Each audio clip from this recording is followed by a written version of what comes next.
Hi guys, welcome back to my channel. Today I want to talk about one of the most important and first lessons that I've learned.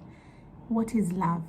I was 23 years old when I got married and I decided to live overseas with my new husband.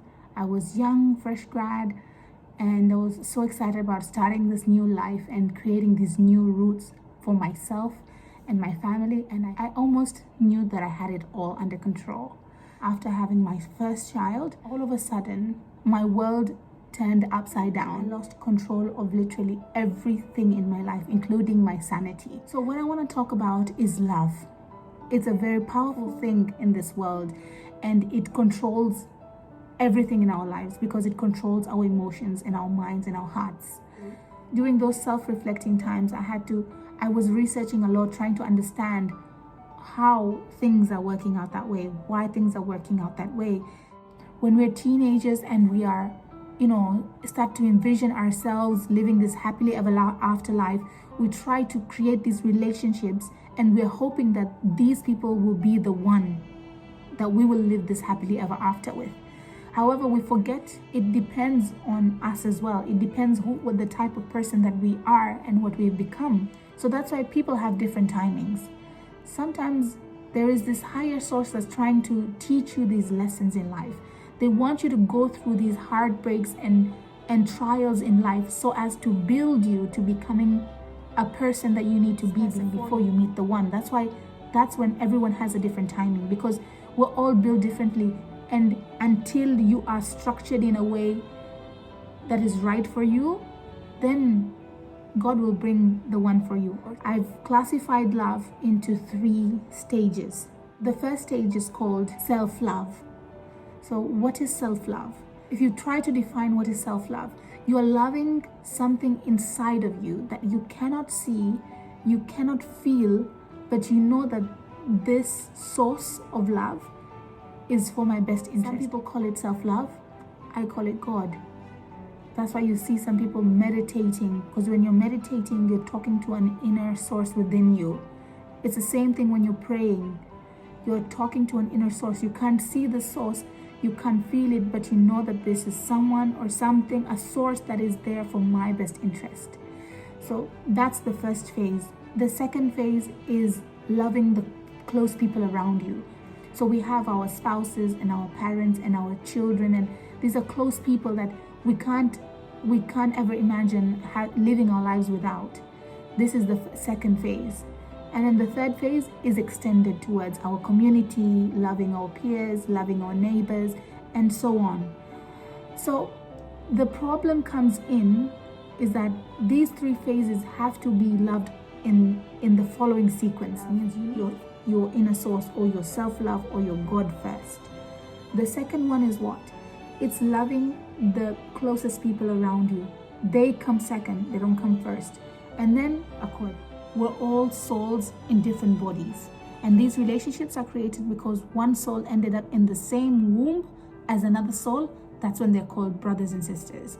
And the person who borns them becomes their mother. Where did the problem come? The problem comes in when we tend to love this second phase before the first one. And what happens when you do that is we now depend so much on these individuals to be the source of our happiness, and it becomes their responsibility that they must do certain things for us to be happy. They must behave certain way for us to be happy. But at the end of the day, these are just other human beings who are also broken. They're imperfect. So they're trying to figure their life out as well, but we are relying so much on them to be 100% perfect so that they can be our source of happiness. And when they don't do that, we feel like we're not worthy of being loved, or we're not worthy of being appreciated. And then that is when people become suicidal, or because they feel like they were not loved the way they needed to be loved. But that is us putting a lot of pressure inside someone else. People should focus on self-love and building yourself to becoming the best version that you can be. You need to be able to be independent and happy without anybody else's impact in this life, because God brings people and takes them away from you. Yes, there are people out there who say, how is there a God when you can see a parent burying their own child? God brings us into this life and takes us away from it. Everybody will come and everybody will go. Sometimes God takes away the people that we are so close to because He's trying to remind us that we're getting too attached to these earthly relationships that we're forgetting the number one rule, which is to love Him first. So when He takes them away from us and we go back to our lowest stage in life and we remember that He is there and we put that love back, then we get up much stronger. The minute you start loving this inner source, this God first, everything else will fall into place. You will naturally become a source of happiness for people around you, for yourself. You will attract people towards you. You will be independently happy no matter whether this person is in your life or not within your life.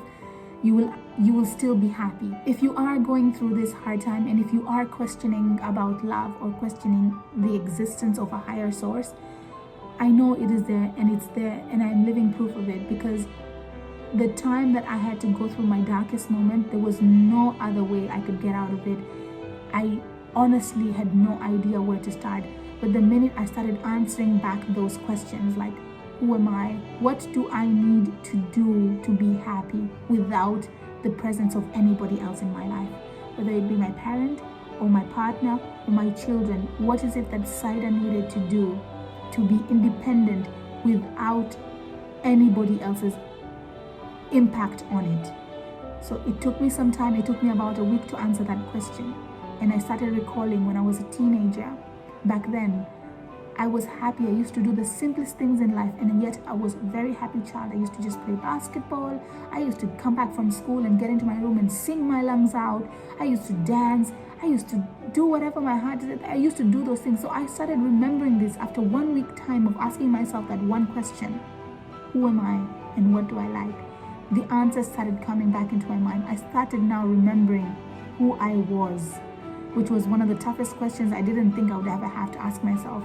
And once I started remembering who I was and what it is that I do, I started regaining back my identity. And then I started doing those things again to get back my strength. I needed to start now creating and living the life that was fully me without depending on someone else. And I devoted, and when you devote yourself to self-love and God's love, everything else falls into place. Everything else comes into place. You naturally attract the people around you.